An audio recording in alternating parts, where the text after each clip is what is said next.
Must move on to talk about the Champions League semi-finals. They are upon us, but I want to go big picture here. We are all dying to see what happens between Bayern and Real Madrid. Who's got the advantage for you? I think Real Madrid. The pedigree is incredible. It's a great team. On top of that, the biggest game. Most of us probably felt the Manchester City against Real Madrid. Once again, the favorites, with perhaps Manchester City being the favorites. It happened early, it didn't happen in the final. You just felt that when they go through that team, who caused them all kinds of problems, because I still think that, Manchester City were the better team over two legs. But I think we've dissected that. I respect the way Real Madrid suffered and ultimately got the result, because it's not easy against Manchester City. So I think now, looking at that, looking at their aura, looking at the fact that they have beaten better Bayern Munich teams in the past, right? When you think back, last six meetings, five wins for Real Madrid, maybe one draw. I know there's a little bit of a revival in terms of Bayern Munich. Is that sustainable against a powerhouse like Real Madrid, having the second leg at the Bernabeu? I'm not so sure. Again, this is maybe the third time that I'm going against Bayern Munich. I have never been right. And I should know better, because I don't do that, out of so much respect for Bayern Munich, because I just know that they continue to prove everybody wrong over and over and over again. But I just don't see how Real Madrid lets this one slip away. All right. So which players are you looking forward to most? And which ones are you looking for most to make the biggest impact in this clash?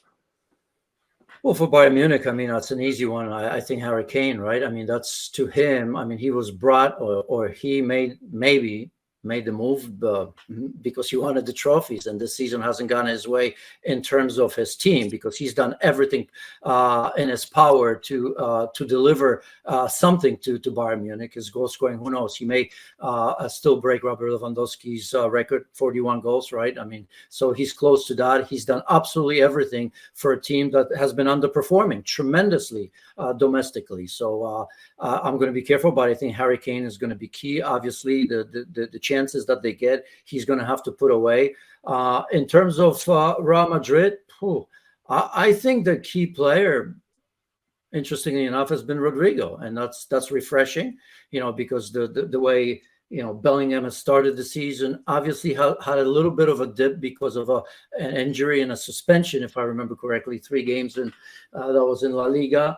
He's back at his best. It's easy to point, towards him and Vinny Jr., but I just think in that kind of new system, if you will, I don't know if that's going to be the same, where Rodrigo kind of, goes on the left, and, that interchanging between the 3 front line players. I think Rodrigo continues. I think he needs to continue his momentum, because it's been spectacular. I don't know if we'd be talking about Rodrigo here, right, this season. Yep. So let me talk about another player that you didn't mention there, that many people will mention, is Jude Bellingham, obviously, and what a standout season he has had. So there's no English clubs left in the Final Four, but there's definitely English representation. When it comes to the likes of a Harry Kane and a Jude Bellingham, you've got to say things are looking good for England, haven't you? I think so. Yes. If I look at the names, I think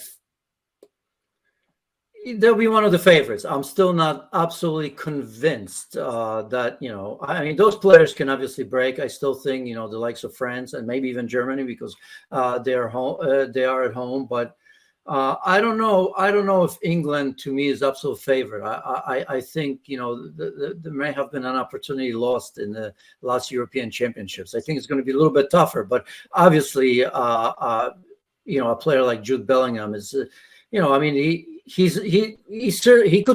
win the Premier, the Ballon d'Or. It's going to be, as I said, again, between him and Mbappe. So that's going to be super, super interesting. What he's done surprises even me. His maturity, it's incredible. This is a player that we're going to be talking for years and years and years. He's at the right club right now. I think that, what Real Madrid did in choosing him, because I don't know if it was all that obvious. And what he has done to come in and do it this year, it's quite incredible. I don't think I've foreseen that. I think I was one of the few that was a doubter. I certainly, it's a meteoric rise. It's incredible what he's doing. So we will get to Mbappe's team in just a minute. So you've got Real Madrid. But I know you say that you don't usually put a bet against when you go wrong. Just to I make have it Real clear. Madrid. Yeah, I don't know if I could make that any clearer. I think for All me, right. I said after City that to me they're the favorites to win it All all right. now.